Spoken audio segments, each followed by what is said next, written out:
அஸ்ஸலாமு அலைக்கும் ஃப்ரெண்ட்ஸ். நான் ஓமான்ல இருந்து இப்போ ஸ்ரீலங்கா நாட்டுக்கு வந்திருக்கிறேன். சரியா, இன்னையோட 5 நாள். இன்றைக்கு டேட் 16. நான் 11ஆம் தேதி நான் நாட்டுக்கு வந்தேன். நான் ஓமான்ல இருந்து வரும்போது 3 லட்சத்துக்கிட்ட செலவழிச்சு வந்திருக்கிறேன். கொரோனா செக்கிங் பண்ணி டிக்கெட் எல்லாமே செஞ்சு நான் வந்திருக்கிறேன். இங்க நாட்டுக்கு இறங்கின பிறகு ஏர்போர்ட்டுக்குள்ள இருந்து வெளியே விட மாட்டேன்ட்டாங்க. என்னைய 10,000 ரூபாய் கட்டினாதான் பிசிஆர் செக் பண்ணதான் விடுவோம்னு சொல்லிட்டாங்க. அடிமை மாதிரி நாயோட கேவலமா அடிமை மாதிரி படுத்தினாங்க. சரியா, அவ்வளோ நான் நான் வீடியோ எல்லாம் பண்ணி வச்சிருக்கிறேன். அவ்வளோதுக்கு அடிமையா படுத்தினாங்க எங்களை.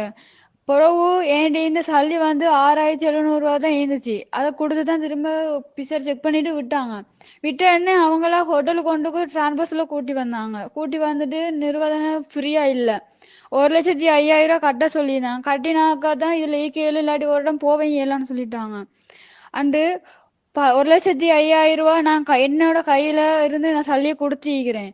திரும்ப உள்ளுக்கு வர எனக்கு ஒழுங்கான சாப்பாடு இல்ல, ஒழுங்கான இது இல்ல. சாப்பாடு அந்த கொடுத்ததுக்கு சல்லிக்கு தக்கனமே சாப்பாடு வாரதும் இல்லை. ஒழுங்கான சாப்பாடு காஞ்சி போன பானு, காஞ்சி போன அந்த மெக்கரோனி செஞ்சு தராங்க. எல்லா போட்டோ எல்லா ஆதாரம் வச்சிருக்கிறேன். சரியா, அது இல்லாம இப்ப திரும்ப சொல்றாங்க. காலையில சொல்லிக்கிறாண்டே 16 தேதி காலையில சொன்னாங்க 26ஆம் தேதி உங்களுக்கு முடியுது வீட்டுக்கு போறதுக்கு 7,000 ரூபாய் 8,000 ரூபாய் சல்லி கட்டணும் டிரான்பஸ்ல கொண்டு விடுறதுக்கா.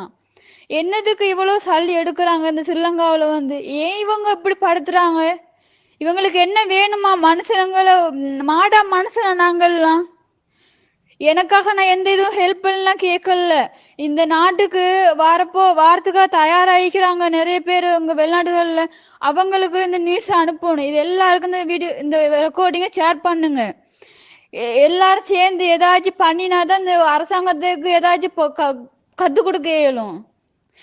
எனக்கு மனம்லாம் பத்தது. என்னைய மாதிரி எவ்வளவு பொண்ணுங்க இங்க என்னையோட சேர்ந்து வந்த பேர் நிறைய பேர் ஈக்கிறாங்க.